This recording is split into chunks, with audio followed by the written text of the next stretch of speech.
Bienvenue sur la chaîne de l'église SOS Lyon. Nous espérons que ce message sera un encouragement et une bénédiction pour ta vie. Alors j'aimerais donner le titre de mon message aujourd'hui. Le titre de mon message, processus de guérison. Processus de guérison. Je crois qu'il n'y a plus d'ambiguïté, il n'y a plus de questions à se poser sur le fait de savoir si Dieu veut que nous soyons guéris. Ça, nous savons que c'est acquis, nous l'avons compris. Il veut que nous soyons guéris. Guéris dans nos corps, guéris dans nos âmes, guéris dans nos cœurs, guéris dans nos pensées, guéris dans nos émotions. Il est celui qui a payé le prix fort pour que tous ceux qui croient puissent être véritablement guéris et restaurés. Il a payé de sa vie, chaque coup de fouet qu'il a pris sur son dos était aussi un signe pour nous rappeler que c'est par ces meurtrissures que nous sommes guéris.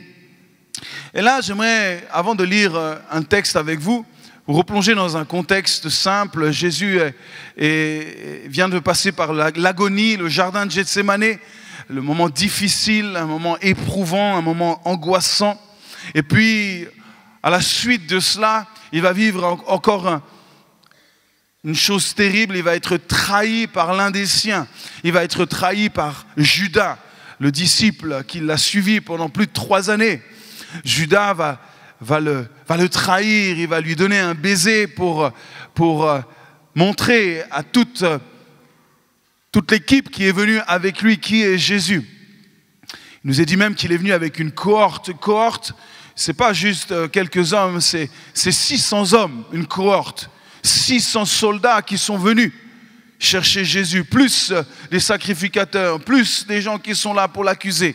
Donc des centaines de personnes sont venues chercher Jésus, trahis par son propre disciple. Et j'aimerais qu'on lise maintenant Luc chapitre 22, verset 54, maintenant que nous avons un peu donné les contours et le contexte. J'aimerais qu'on puisse faire cette lecture ensemble. Luc chapitre 22, verset 54.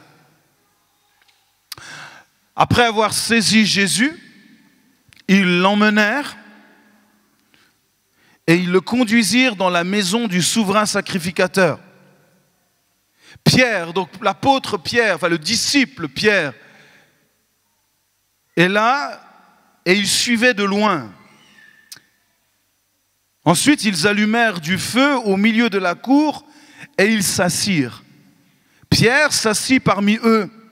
Une servante qui le vit assis devant le feu fixa sur lui les regards et dit « Hé, cet homme était aussi avec lui. »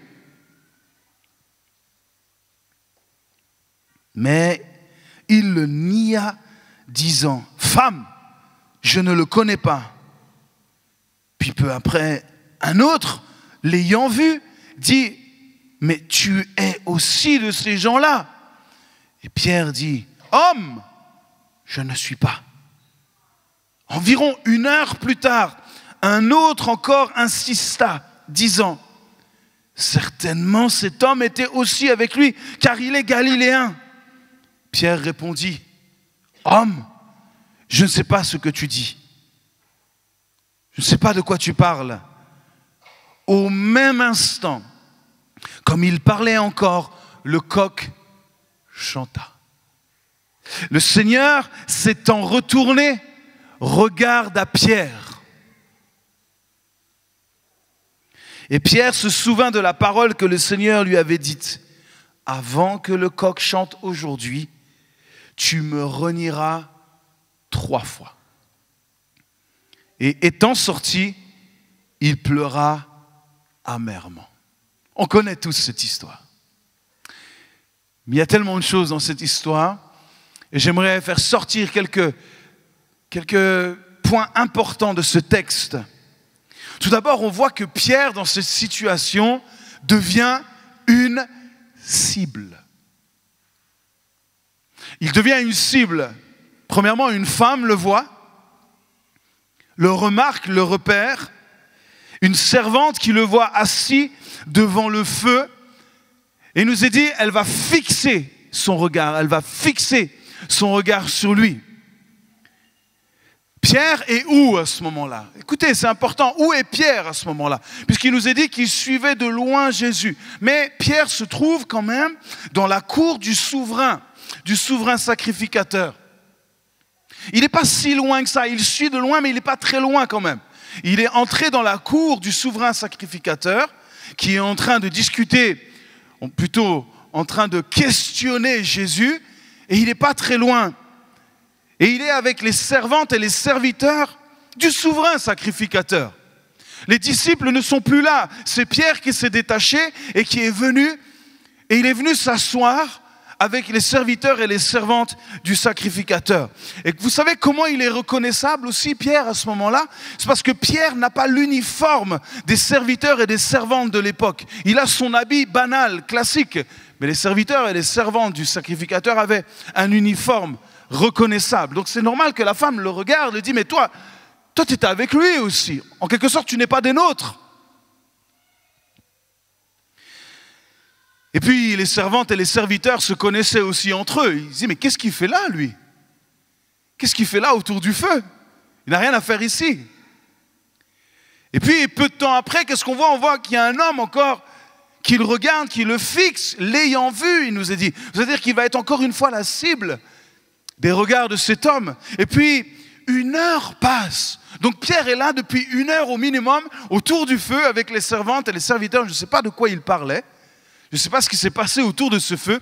Mais au bout d'1 heure, il y a un autre homme qui regarde, il dit, mais lui, là, qu'est-ce qu'il fait ici? Il est galiléen, lui. C'est un Galiléen, il est reconnaissable. Pourquoi? Parce qu'il n'a pas le même accent.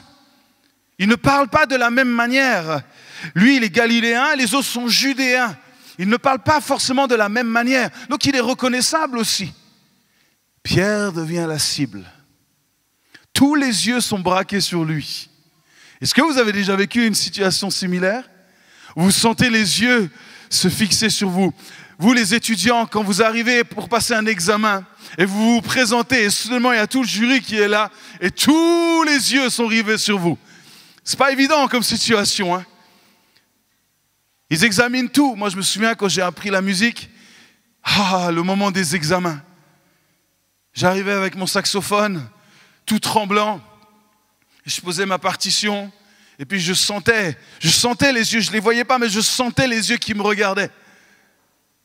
Cette pression d'être une cible, qu'on examine, qu'on regarde, pas évident. Et puis il y a des regards qui ne laissent jamais indifférent. Vrai ou pas? Peut-être vous avez croisé le regard de quelqu'un un jour qui ne vous a pas laissé indifférent. Hein, chérie? Oh, baby.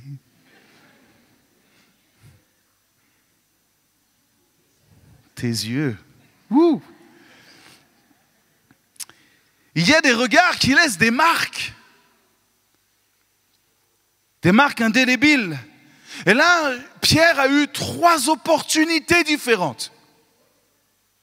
3 occasions de dire la vérité. 3 fois. Il aurait pu dire la vérité. Mais 3 fois, il va mentir.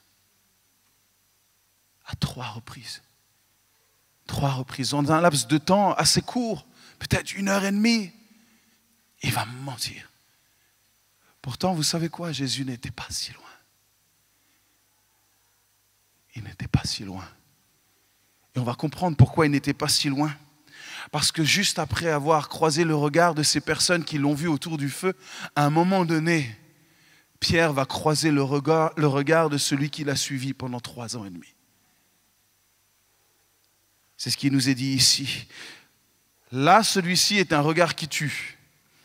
Je ne sais pas si vous avez déjà aussi croisé le regard, peut-être un regard agressif ou violent, c'est effroyable. Ça peut arriver parfois. Les gens ont quelque chose qui transmettent au travers de leurs yeux.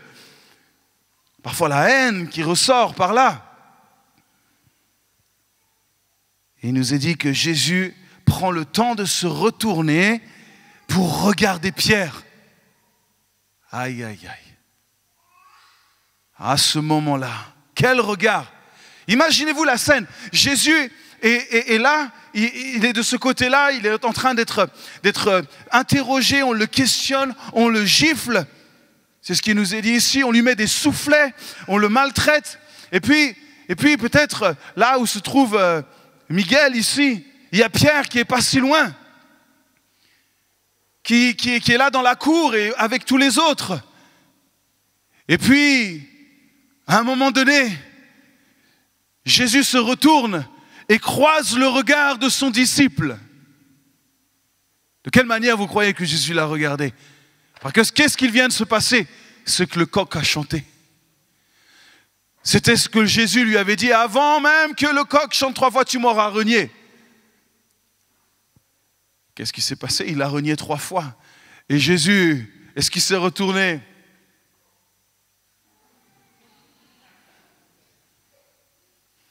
Ou est-ce qu'il l'a regardé? Comment Jésus l'a regardé? On ne sait pas, mais il l'a regardé suffisamment pour que Pierre, qu'est-ce qu'il nous est dit à ce moment-là, se souvienne. Il y a des regards qui nous font souvenir quelque chose. Il y a des regards qui nous rappellent quelque chose. Et quand Pierre croise le regard de Jésus à ce moment-là, il se rappelle, mais oui, le coq a chanté. La parole du maître s'est accomplie. Je l'ai renié 3 fois. Et à ce moment-là, qu'est-ce qu'il nous est dit? Pierre va pleurer. Il ne va pas simplement pleurer, mais il va pleurer amèrement. Amèrement. Amèrement veut dire simplement avec amertume, c'est-à-dire avec tristesse, avec peine. C'est un chagrin poignant. C'est comme si le regard de Jésus est venu poignarder son cœur à ce moment-là. Le remplir de tristesse. Il ne va pas pleurer en regardant les autres, il va pleurer en se regardant lui-même. Est-ce que ça vous est déjà arrivé ça?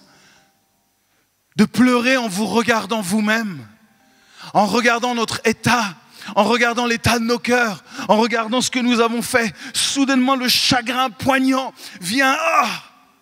Comment puis-je faire ça? Comment puis-je dire ça? Comment puis-je en arriver jusque-là aujourd'hui? C'est exactement cette situation que Pierre est en train de vivre à ce moment-là. L'amertume. L'amertume, c'est un ressentiment causé par le regret ou la déception. Il regrette, il est déçu de lui-même. C'est pleurer sur l'échec de ses projets. Pierre a dit, s'il faut, j'irai, je mourrai avec toi. C'était ce qu'il avait dit au maître. Et soudainement, tous ses projets tombe à l'eau. C'est l'échec total. C'est la désillusion totale sur qui il est.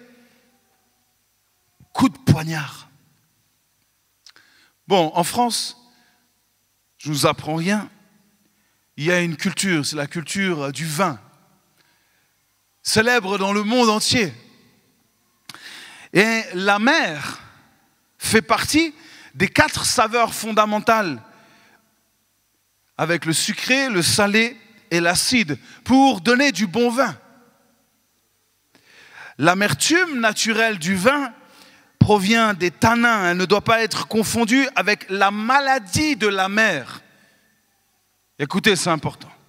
Cette amertume peut devenir une véritable maladie. Pourquoi? Parce que c'est dû à une bactérie qui décompose et qui donne un vin au goût désagréable, un vin, on dit, qui a le goût d'huile brûlée. Parce qu'il y a une bactérie qui est rentrée. Et c'est exactement ce qui est en train de se passer pour Pierre. L'amertume, cette bactérie est rentrée dans son cœur. Et quand il regarde sa vie, c'est pas bon. Ça a le goût de l'huile brûlée. Et il pleure amèrement. Son cœur est rongé par le regret. Son cœur est rongé par la déception. Est-ce qu'il y a des gens qui se sont déjà retrouvés dans des situations comme celle-ci? Rongés par le regret, rongés par la déception. Il vient de vivre probablement le plus gros échec de sa vie.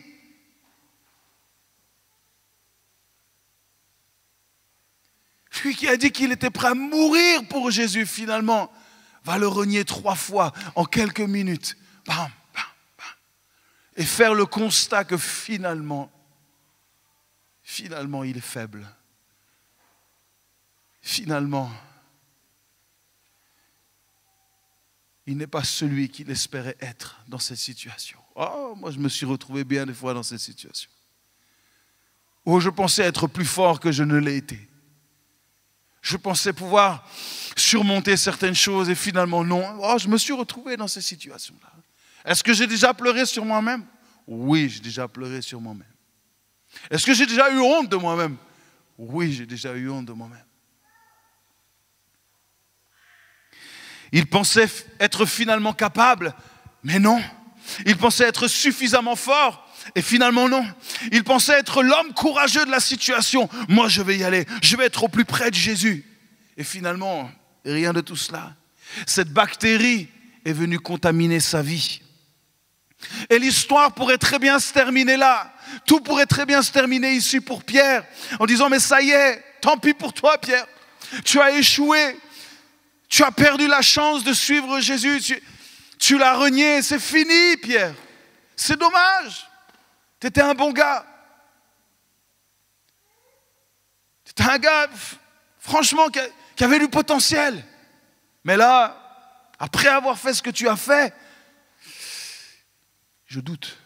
Je doute que tu puisses te remettre sur les rails. Je doute que tu puisses poursuivre ta route avec Jésus. Comment Jésus va te pardonner une chose pareille? Ah, tu l'as renié quand même. Déjà, dans le jardin de Gethsémani, tu n'as pas été capable de prier, ne serait-ce que pour lui. Ensuite, tu es là et tu le trahis. Tu mens 3 fois. Quand même. Tu ne peux pas aller plus loin que cela. Dommage. Dommage pour toi, Pierre. Probablement, il a pensé à tout ça. Il s'est dit, c'est terminé. C'est terminé pour moi. J'ai renié Jésus. Celui, mon maître, mon sauveur, le Messie. Je l'ai renié. Comment je vais pouvoir faire? C'est terminé. Je suis voué à juste aller rechercher mes filets, à remonter dans une barque et aller chercher du poisson. C'est tout. C'est terminé tout ça.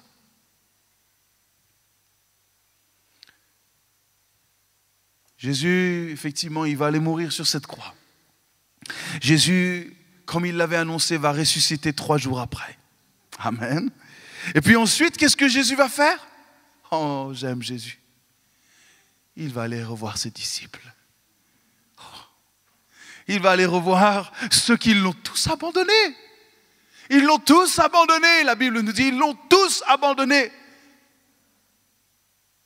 Et il va aller revoir celui qui l'a trahi, celui qui l'a renié lamentablement. Et il va aller les revoir. Et j'aime un texte où Jésus va aller les revoir sur une plage. Alors, il va les revoir plusieurs fois. Là, c'est la 3e fois qu'il les revoit. Et il va leur donner rendez-vous sur une plage. Ils viennent de pêcher toute la nuit. Pourquoi? Parce qu'ils ont que ça à faire. Ils retournent à ce qu'ils savent faire. Ils retournent pêcher. Pour eux, c'est terminé. Ils retournent pêcher. Et puis là, ils ont pêché toute la nuit. Et puis rien. Et puis, qu'est-ce qui se passe? Il y a quelqu'un qui vient et qui leur dit « Hey, jette le filet de l'autre côté. Jette le filet de l'autre côté. » Hein? Et là, ils jettent le filet de l'autre côté de la barque. Et qu'est-ce qui se passe à ce moment-là? Le filet commence à se remplir. Et il nous dit qu'il est sorti 153 gros poissons. C'est précis la Bible, hein? Il y a 153 poissons qui sont sortis de ce filet. Et là, c'est le jackpot. Et là, ils le reconnaissent. Ils disent, mais c'est lui, c'est Jésus. Il revient encore une fois de plus, il revient à nous. Et il nous est dit même que Pierre va vite se rhabiller. Il n'était pas très présentable encore une fois. Il va quand même se rhabiller et puis il va aller sur la plage. Et il nous est dit que sur la plage ici, le feu est déjà prêt. Le poisson et le pain est prêt aussi. Oh, vous savez, il n'y a pas de détails dans la Bible qui ne servent à rien. Si c'est là, si on a ces détails-là, c'est qu'il y a une raison pour cela. Pourquoi? Pourquoi? Parce que, comme avant sa mort, Jésus pourvoit. Comme avant sa mort, il a pourvu pour le dernier repas.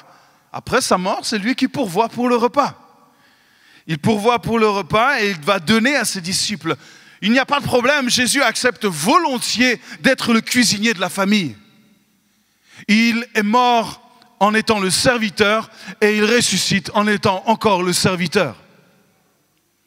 Et il sert à manger, comme on a cette figure très paternelle à ce moment-là de Jésus qui vient donner à manger à ses enfants. C'est une belle image. Je vous ai préparé à manger, les gars. Et puis, Pierre, à ce moment-là, vient, il sort de la barque, et là, il y a un feu.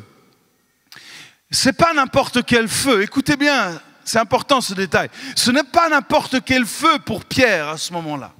Il nous est dit que c'est un feu de charbon de bois. Vous savez, le charbon de bois, c'est une odeur spéciale. C'est une odeur particulière.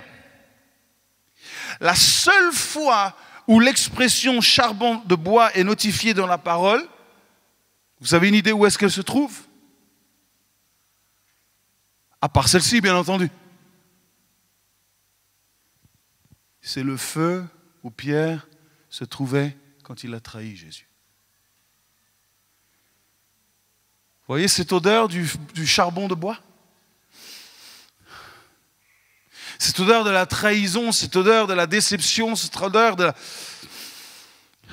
Jésus le ramène à cette odeur. Jésus le ramène là. Là où il l'a complètement abandonné, Jésus va le ramener ici. Exactement. Et là, c'est là, Jésus va lui-même le servir. Jésus a préparé un repas.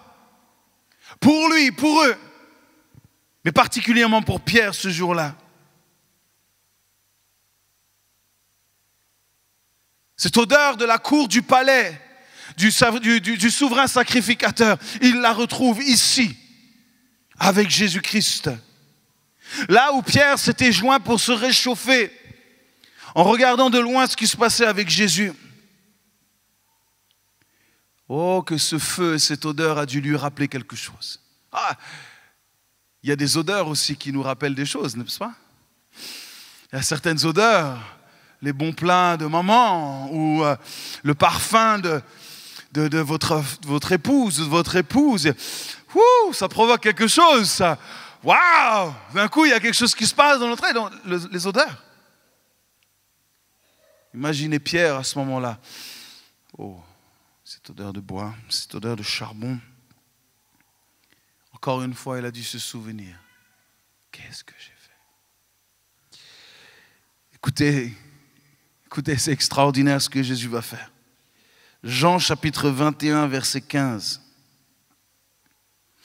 Après qu'ils eurent mangé. Vous voyez, ce que j'aime avec Jésus, c'est qu'il y a beaucoup de choses qui se passent toujours après le repas, pas avant. Déjà, il leur donne à manger, il satisfait leur corps, il les met à l'aise. Et après qu'ils eurent mangé, Jésus dit à Simon-Pierre, Simon, fils de Jonas, m'aimes-tu plus que ne m'aiment ceux-ci? Il lui répondit, oui Seigneur, tu sais que je t'aime. Jésus lui dit, paie mes agneaux. Il lui dit une seconde fois, Simon, fils de Jonas, m'aimes-tu? Pierre lui répondit, mais oui Seigneur, tu sais que je t'aime. Jésus lui dit, paie mes brebis. Il lui dit pour la troisième fois, Simon, fils de Jonas, m'aimes-tu? Pierre fut attristé. Fut attristé de ce qu'il lui avait dit pour la troisième fois, m'aimes-tu? Et il lui répondit, Seigneur, tu sais toutes choses, tu sais que je t'aime. Jésus lui dit, paie mes brebis. Est-ce que vous voyez un petit peu là où je vais là? Est-ce que vous commencez à comprendre ce que Jésus est en train de faire? Est-ce que vous êtes en train de comprendre le processus de guérison dans lequel Jésus est en train d'emmener Pierre? Il est en train de le remettre dans le contexte dans lequel il l'a laissé et il le ramène dans ce même contexte. dans un processus. Jésus est lui-même à l'initiative de ce processus. Pourquoi? Parce que Pierre de lui-même n'aurait jamais pu retrouver Jésus. Pierre n'aurait jamais eu le courage d'aller voir Jésus encore une fois. C'est Jésus qui vient à lui. C'est quand même extraordinaire, les amis. Réalisez, vous êtes trahis, vous êtes abandonnés des vôtres, des personnes qui vous ont suivis, des personnes que vous avez aimées, des personnes que vous avez enseignées, des personnes que vous avez chéries. Finalement, tous vous abandonnent, ils vous trahissent. Et finalement, c'est vous qui revenez et qui faites le premier pas. Est-ce que c'est humain, ça? Je ne vois pas beaucoup de ces attitudes dans le monde aujourd'hui. Mais c'est le cœur de notre Père, c'est le cœur de notre Seigneur Jésus-Christ, qui n'abandonne pas les siens. Qui sait que quand nous ne pouvons pas, quand nous ne pouvons plus, lui, il vient nous chercher. Et il vient jusqu'à eux, préparant ce petit repas sur la plage. Comment vous auriez accueilli ceux? Comment nous aurions accueilli ceux qui nous aurions trahis? Ceux qui nous auraient abandonnés? Viens là, on va s'expliquer un peu. Viens là, viens. Assieds-toi là. Est-ce qu'on n'aurait pas été tous comme ça? Ou peut-être je ne veux plus jamais entendre parler de ces gens. Plus jamais. Ne me parlez même plus de ces gens-là. Ils ne sont pas dignes. Ils m'ont abandonné. Ils m'ont laissé. Ils ont même renié que j'étais avec eux pendant 3 ans. Je n'ai plus rien à faire avec ça. Ça, c'est des choses. On pourrait dire c'est normal. Il a été trahi. Quand même. C'est vrai. C'est ce que le monde appelle normal. Mais ce n'est pas le normal de Jésus. Ce n'est pas le normal de notre Dieu. Dieu est bien au-delà de tout cela. Oh, que j'aime Jésus. Comment il fait les choses avec beaucoup de tact et de douceur. Il va les reprendre complètement à contre-pied. Au lieu de s'énerver, il va les accueillir et il va les servir une fois de plus. Comme il va servir Judas lors du dernier repas alors qu'il savait très bien qu'il allait le trahir. Wow. Simon, fils de Jonas, vous voyez qu'il ne l'appelle pas Pierre. Simon, fils de Jonas, 3 fois pour lui rappeler, je sais qui tu es. Je sais d'où tu viens. Je sais comment tu te vois aujourd'hui. Tu ne te vois plus comme Pierre, tu te vois comme Simon, fils de Jonas. Parce que tu ne crois plus en mes projets. Parce que tu crois que tu es disqualifié. Parce que tu crois que tu n'es plus assez bon. Je sais que tu te considères comme ça. C'est pour ça que tu t'appelles Simon, fils de Jonas. Simon, fils de Jonas. 3 questions. M'aimes-tu? 3 fois. De nouveau, Pierre est quoi? Pierre est la cible, encore une fois. Je crois que Jésus le regardait droit dans les yeux. Il ne regardait pas en l'air comme ça. Non, non, il le regardait. Pierre, m'aimes-tu? Pierre, m'aimes-tu? Pierre, m'aimes-tu? Processus de guérison. Jésus va le restaurer à ce moment-là en lui demandant 3 fois. C'est son processus. Jésus a des processus étranges pour guérir les gens parfois. Quand il a guéri des personnes physiquement, il a eu des processus étranges. Il a craché par terre, il en a fait de la boue, il a mis ça sur les yeux de l'aveugle et il dit « Va te laver au lavoir de Siloé ». Il a des processus étranges. Mais il sait ce qu'il fait. Il sait que ça fonctionne. Il sait pourquoi il dit ça. Pourquoi? Parce qu'il connaît chacun de nos cœurs. Il sait comment nous parler. Il sait comment nous emmener à guérir et à être restaurés. Et il va le restaurer là, dans ce processus. À tel point même que quand Jésus lui pose la question, encore c'est Pierre qui est attristé. C'est pas quand même incroyable ça? Jésus est en train de le restaurer et Pierre il est encore triste. Attristé que Jésus lui pose une 3e fois la question. J'aimerais nous dire, et j'aimerais nous rappeler à tous, que le programme ou le processus de guérison de Jésus n'est pas toujours simple, n'est pas toujours facile, mais il est nécessaire. Il n'est pas toujours rapide non plus, mais il est nécessaire. Il a fallu 3 questions pour qu'ils comprennent à ce moment-là que Jésus était en train de le restaurer totalement dans son identité. Il était en train d'appuyer en profondeur. C'est pour ça que Pierre même a été attristé. Mais pourquoi tu doutes? Non, je ne doute pas. Je ne doute pas de qui tu es. Paix mes brebis. Paix, ta vocation n'est pas terminée, Pierre. Je te restaure ici. Ce que j'ai cru, ce que je vois pour toi va s'accomplir. Ne doute pas. Ce que Jésus est en train de dire à ce moment-là à Pierre, c'est que Pierre, tu vas lâcher tes filets. Tu vas lâcher tes filets, tu ne vas plus aller pêcher. Et tu vas faire ce que je t'ai toujours dit que tu es appelé à faire, être un pêcheur d'hommes. Tu es retourné chercher des poissons avec tes filets. Mais moi, aujourd'hui, je te restaure dans ton identité. Te restaure dans l'appel que j'ai prévu pour toi. Malgré ce que tu as pu faire, malgré ce que tu as pu dire ou n'as pas su dire, je te restaure aujourd'hui. Et tu es appelé à paître mes brebis. Tu es un pêcheur d'hommes. Il le restaure. Wow. Jésus est en train de dire à Pierre, mes projets sont toujours valables pour toi. C'est toujours OK, Pierre. Peut-être toi tu te dis, mais c'était terminé. Mais moi je te dis, c'est toujours OK, Pierre. Tu vas continuer. C'est pour ça que j'appuie là. Je suis en train de te restaurer, de te guérir, pour que tu puisses continuer. Allez, Pierre, let's go maintenant. Allez, c'est bon. On avance. Tu es tombé, oui. Et alors? Je suis là pour te relever. Je suis là pour te restaurer. Il n'y a pas de fatalité avec moi, Pierre. Effectivement, Pierre est décrit dans la parole comme un homme compliqué. C'était un homme odieux même. Dans Matthieu 15, il va même reprendre le Seigneur. Il a fallu que le Seigneur dise « Arrière de moi, Satan ». Il voulait donner des ordres à Jésus.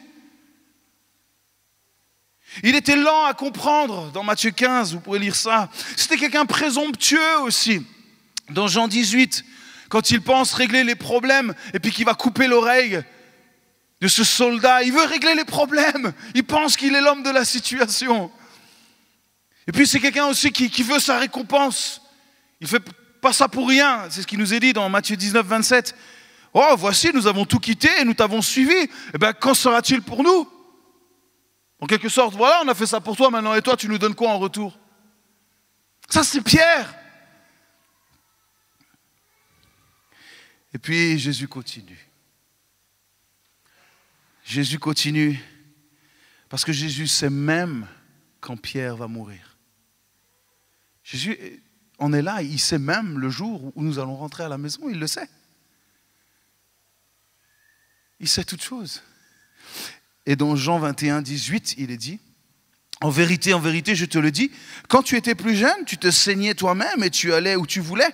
Mais quand tu seras vieux, tu étendras tes mains et un autre te ceindra et te mènera où tu ne voudras pas. Il dit cela à Pierre pour indiquer par quelle mort Pierre glorifierait Dieu. Ayant ainsi parlé, il lui dit, suis-moi. Let's go, Pierre. On est reparti. Tu me suis à nouveau. On repart ensemble. Allez, tu te lèves maintenant. T'arrêtes de te morfondre et la vie continue. C'est parti, mon gars.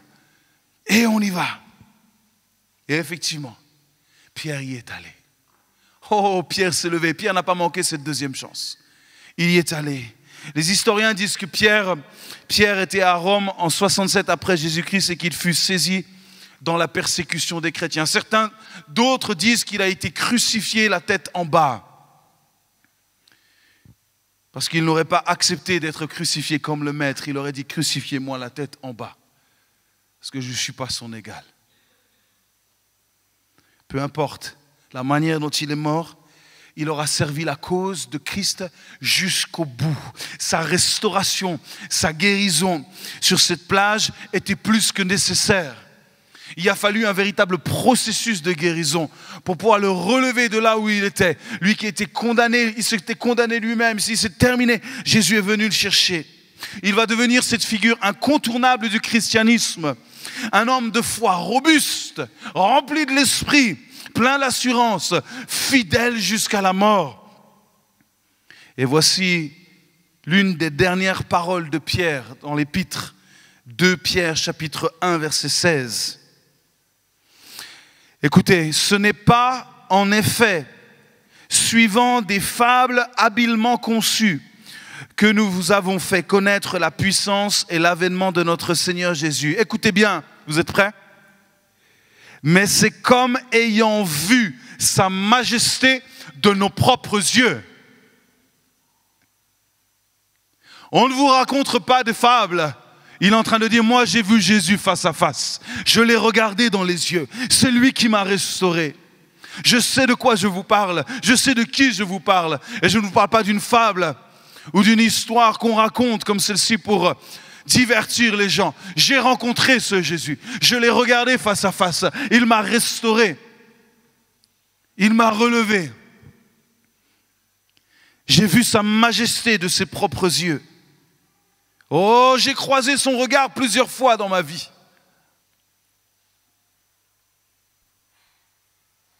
J'étais Simon, fils de Jonas. Et aujourd'hui, je suis Pierre. Parce que je l'ai regardé face à face.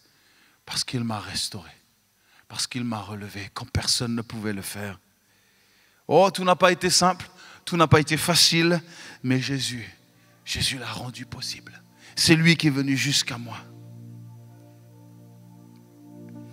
Et si vous lisez dans Acte 4, et on ne le fera pas maintenant, mais dans Acte 4, Pierre et Jean vont être pris prisonniers parce qu'ils viennent de guérir un malade.